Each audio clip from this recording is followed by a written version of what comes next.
ने भक्त दर्शन राजकीय महाविद्यालय जहरीखाल के स्वर्ण जयंती समारोह में बतौर मुख्य अतिथि शिरकत की। मुख्यमंत्री के जहरीखाल आगमन से क्षेत्र की जनता उम्मीद भरी निगाहों से मुख्यमंत्री पर टकटकी लगाई बैठी रही। वहीं मुख्यमंत्री ने भी जनता को निराश नहीं किया और करोड़ों रुपए की विकास योजनाओं की घोषणा की।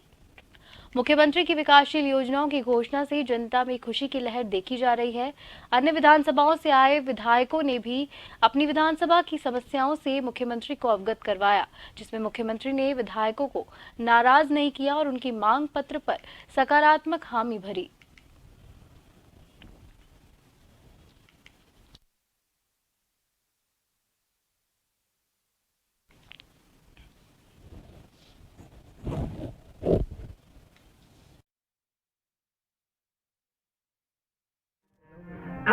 सिंह जी और प्रवीण सिंह जी ने यहीं से पढ़ाई की है और भविष्य में भी ये विद्यालय हमारा इसी प्रकार रात दुगनी चौगुनी वृद्धि करता जाए, तेजी से आगे बढ़ता जाए। इस क्षेत्र के सर्वांगीण विकास के लिए छात्र छात्राओं के बौद्धिक स्तर को, शिक्षा के स्तर को आगे बढ़ाने के लिए लगातार काम करते रहे। उसके लिए हमने यहाँ पर क्योंकि कुछ सब्जेक्ट पीजी ब्लॉक में यहाँ पर बढ़ाने की बात है, घोषणा की है कि उसको चरणबद्ध तरीके से आगे बढ़ाएंगे। जो गर्ल्स का हॉस्टल है उसमें 4 दीवारी बनाने की बात है, उसको 4 दीवारी के लिए भी हमने बात की है। पीजी ब्लॉक बनाने की बात है, उसका भी हम लोग डीपीआर बनवाएंगे। और भी जो भी समय समय पर यहाँ पर जिस प्रकार की आवश्यकता होगी, क्योंकि शिक्षा के उन्नयन के लिए, शिक्षा के उत्कृष्टता के लिए जो भी जरूरी होगा, हमारी सरकार प्रतिबद्धता के साथ उसको आगे बढ़ाने के लिए प्रयासरत है और हमारे जारी रहेंगे सारे प्रयास।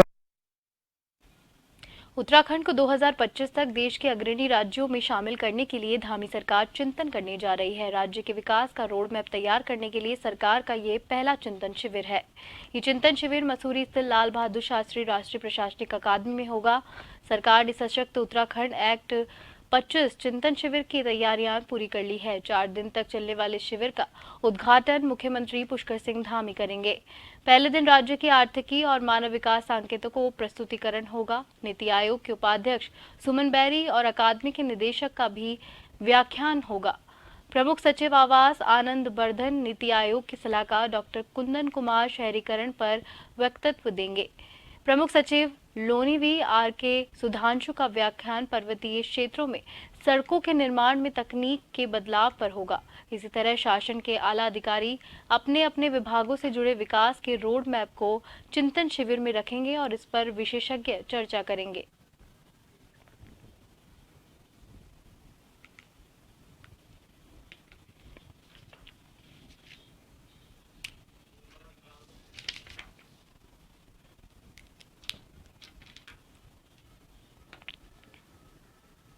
मुख्यमंत्री भी लगभग सब जिलों में 2-3 बार होकर आ गए। जनता से फीडबैक आता है विकास के लिए, उस फीडबैक का इम्प्लीमेंट किस रूप में किया जाए, इसके लिए सरकार ने चिंतन शिविर रखा है।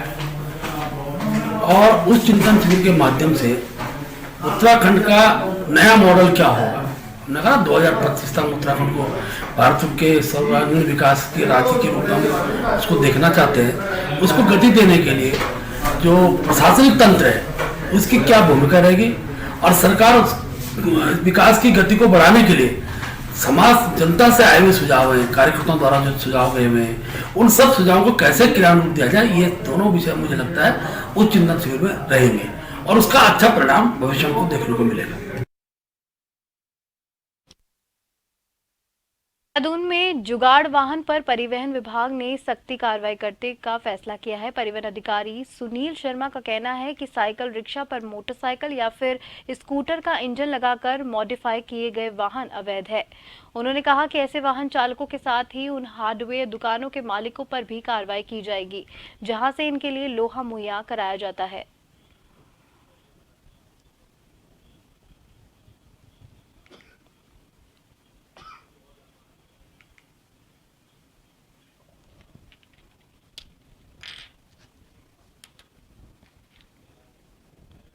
ऐसे कई जो रिक्शे हैं वो चलते हुए पाए जाते हैं जो कि मोटरसाइकिल का वो लगा रखा है और पीछे से मॉडिफाई करे हुए हैं।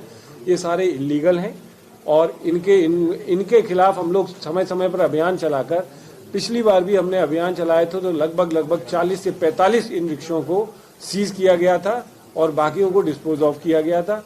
इनकी समस्या आप ठीक कह रहे हैं कि ये कहीं से भी आकर चलने लग जाते हैं। हम लोगों का ये सुनिश्चित किया गया है कि एक पॉलिसी के अंतर्गत ये लागू किया जाए। कैबिनेट मंत्री गणेश जोशी ने पूर्व नेता प्रतिपक्ष प्रीतम सिंह के सचिवालय कूच पर जुबानी हमला बोलते हुए कहा है कि कांग्रेस इन दिनों अपने अस्तित्व की लड़ाई लड़ रही है। कांग्रेस समाप्ति की ओर है और ऐसे में कांग्रेस के नेता अब सिर्फ अपने ही पार्टी के भीतर अपने वर्चस्व की लड़ाई लड़ रहे हैं। कैबिनेट मंत्री गणेश जोशी ने कहा कि चाहे पूर्व मुख्यमंत्री हरीश रावत हो या पूर्व नेता प्रतिपक्ष प्रीतम सिंह हो, सभी एक दूसरे को नीचा दिखाने और अपने आप को श्रेष्ठ साबित करने में लगे हुए हैं। दिखते हैं और प्रदेश अध्यक्ष उससे नाराज है। देखिए, आज कांग्रेस के जो नेताओं की स्थिति हो गई है, चाहे प्रीतम जी हो चाहे हरीश रावत जी हो, अपने अपने अस्तित्व की लड़ाई लड़ रहे हैं। जिनकी अपने संगठन के अंदर पकड़ समाप्त हो रही है, अपने आप को स्थापित करने के लिए हरीश रावत जी धरने पर बैठ जाते हैं। मैंने देखा था कुछ दिन पूर्व कई सड़कों। उत्तराखंड सरकार के कृषि मंत्री गणेश जोशी ने सचिवालय में रमेश उद्यान एवं उद्योग विभाग की समीक्षा बैठक की। समीक्षा बैठक में विभाग के आला अधिकारी भी मौजूद रहे और कृषि मंत्री के द्वारा अधिकारियों को विभाग में चल रही परियोजनाओं को तय समय में पूरा करने के लिए निर्देश दिए गए। कैबिनेट मंत्री गणेश जोशी ने कहा कि उद्यान विकास के किसानों की आय दोगुनी हो सके और सेब की पैदावार भी अपने निर्धारित लक्ष्य को प्राप्त कर सके, उसके लिए अधिकारियों को परियोजनाओं पर तय समय पर काम करने और बीज पौधों को लेबोरेटरी में टेस्ट कराने के बाद किसानों में वितरित करने के निर्देश दिए गए।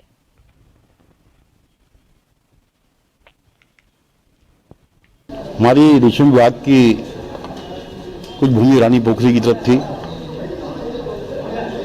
और इंडस्ट्री डिपार्टमेंट वहाँ पर होटल बनाना चाह रहा था,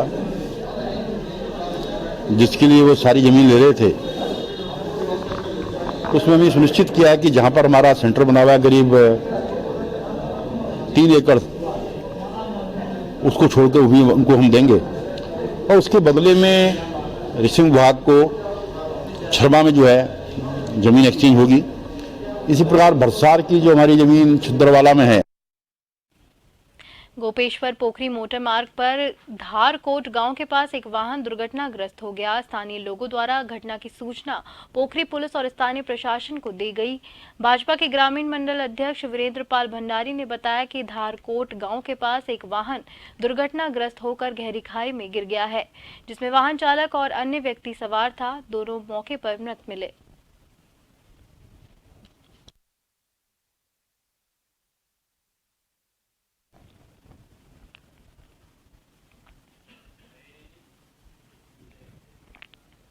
कांग्रेस द्वारा रेंजर्स ग्राउंड देहरादून से नेता प्रतिपक्ष यशपाल आर्य और पूर्व नेता प्रतिपक्ष प्रीतम सिंह के नेतृत्व में सचिवालय कूच का आगाज किया गया।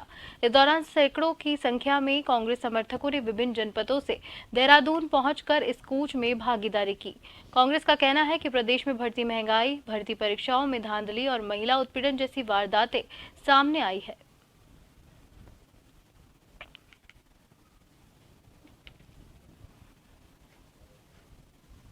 9 महीनों में सरकार लगातार जन विरोधी निर्णय लेने का काम करती आ रही है।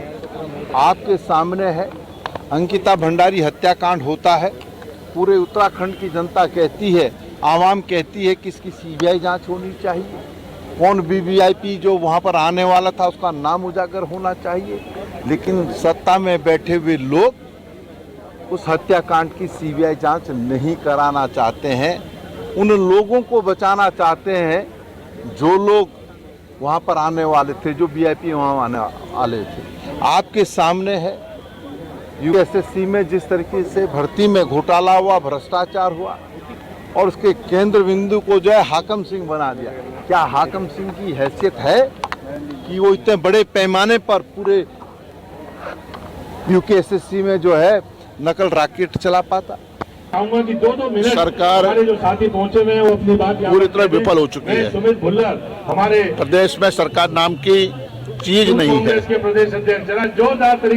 और अफसरशाही बेलगाम हो चुकी है, कानून व्यवस्था पूरी तरह ध्वस्त हो चुकी है। रोज लगातार हत्याएं, बलात्कार, डकैती, चोरी की घटनाएं आम हो गई हैं।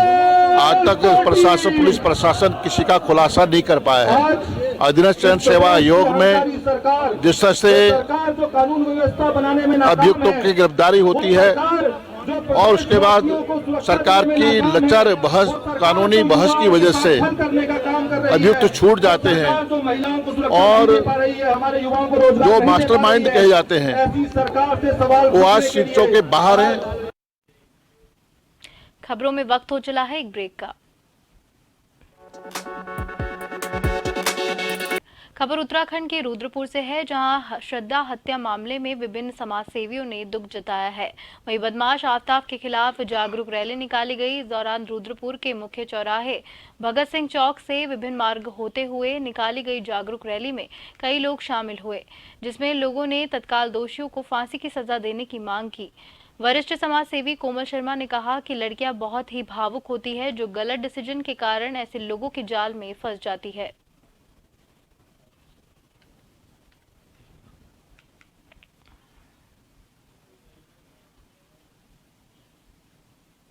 कि जैसे आप शुरू से, जैसे आपकी गली से लेके मार्केट में जो आपका माहौल है, आप उस चीज़ को इन्वॉल्व करो कि वो किस तरह के माहौल है, कैसे लोग हैं।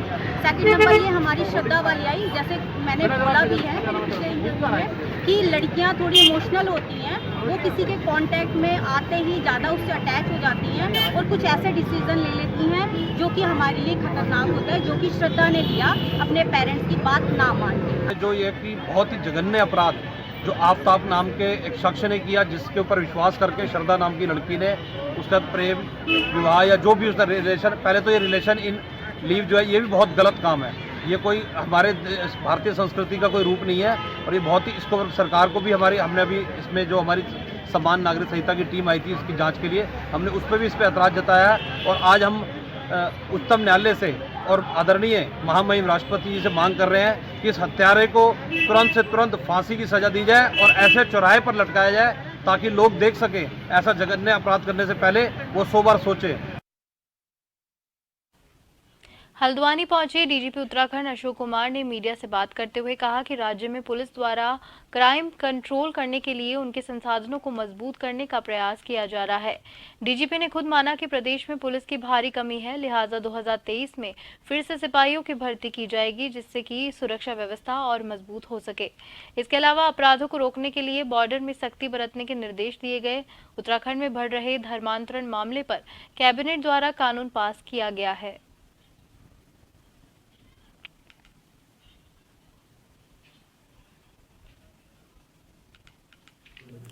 देखिए, धर्मांतरण के मामले में राज्य सरकार का अभी आपने कैबिनेट का निर्णय देखा है, वो इस कानून को बहुत सख्त बनाया जा रहा है। जो ही वो कानून आ जाएगा तो मुझे लगता है उसका बहुत बड़ा इम्पैक्ट आएगा, क्योंकि पहली बार ऐसा होगा कि 10 साल की सजा होगी। लेकिन सर पहाड़ों पे नहीं देखा, तो पहाड़ों में भी मामले बढ़े हैं, देहरादून में भी आया। नहीं, जो भी जहाँ भी होगा और वो जो कानून के दायरे में गलत होगा तो 100% कार्रवाई होगी। LIU या इंटेलिजेंस को भी ऐसे लगाया जाएगा जो अंदरूनी पता करे, क्योंकि दबाव में ज़्यादातर कराया जा रहा है धर्मांतरण। तभी तो राज्य सरकार द्वारा सख्त बिल लाया जा रहा है और जब वो कानून आ जाएगा तो उसके अनुसार कार्रवाई होगी और हमारी जो पुलिस और LIU पहले से भी सजग है, आगे भी सजग रहेगी और कार्रवाई करेगी। जनपद उधम सिंह नगर के खटीमा तहसील क्षेत्र के अंतर्गत बिस्ट रोड यूपी उत्तराखंड सीमा पर स्थित मजगमी गांव में नदी के किनारे लगे विभिन्न प्रजातियों के लाखों के कीमती पेड़ों को बिना परमिशन के वन विभाग माफिया द्वारा काट दिया गया, जिनकी सूचना मिलने पर खटीमा SDM रविंद्र बिष्ट ने राजस्व विभाग, पुलिस विभाग और वन विभाग की टीम सहित मौके पर पहुंचकर निरीक्षण किया, जहां शीशम, गूलर, गुटेल और सेमल सहित विभिन्न प्रजातियों के कीमती लाखों के लगभग 400 पेड़ काटे हुए मौके पर पाए गए।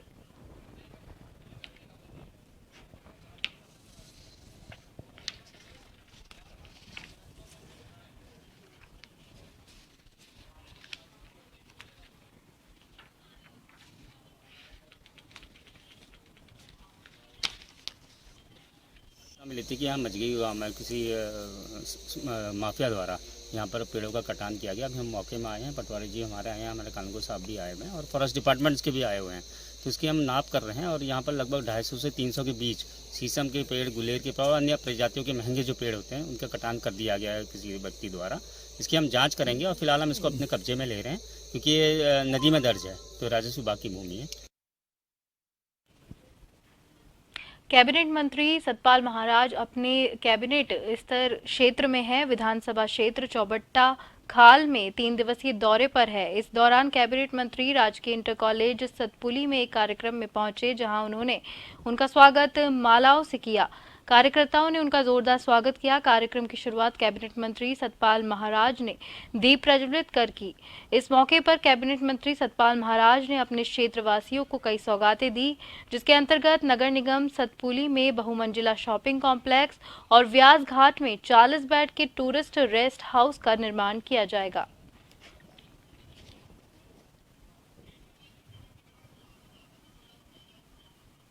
82,000 की सौगात दी गई है। इसमें हम लोग सतपुली के अंदर कार पार्किंग बना रहे हैं जो 3,52,53,000 का बन के तैयार होगा। इसमें यहाँ ब्यास घाट में एक TRH बनने जा रहा है जो मुख्यमंत्री की घोषणा है। 4,76,57,000। नगर पंचायत सतपुली में बहुमंजिला शॉपिंग कॉम्प्लेक्स और यहाँ पर सभागार बन के तैयार होगा। 2,81,06,000 की लागत में बन के तैयार होगा। ये यहाँ के लिए बहुत बड़ी सौगात है। चमासूधार में लिफ्ट निर्माण का लोकार्पण आज किया गया है। 1,09,66,000। 12,19,82,000 की सौगात दी गई है। ये 3 दिन के प्रवास में 36 करोड़ की योजनाओं का हमने शिलान्यास और लोकार्पण किया है, जो बहुत महत्वपूर्ण योजनाएं हैं। काशीपुर पुलिस ने 3 मोबाइल चोर अभियुक्तों को गिरफ्तार किया है।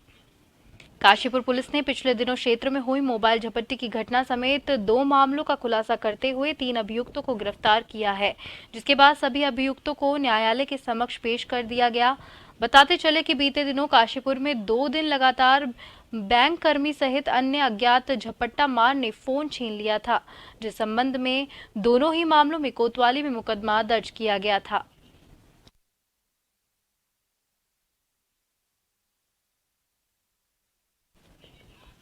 गिरिताल क्षेत्र में हमारे यहाँ से एक महिला के हाथ से एक मोबाइल छीना गया था, जिसके मुलजिमों को हमारे द्वारा अरेस्ट कर दिया गया है और उनसे बरामदगी की गई है। इसी प्रकार आज हमारे क्षेत्र से एक व्यक्ति से एक अवैध तमंचा की बरामदगी की गई है, जिसमें अभियोग पंजीकृत हो गया है और अभियुक्त को न्यायिक हिरासत में जेल भेजा जा रहा है।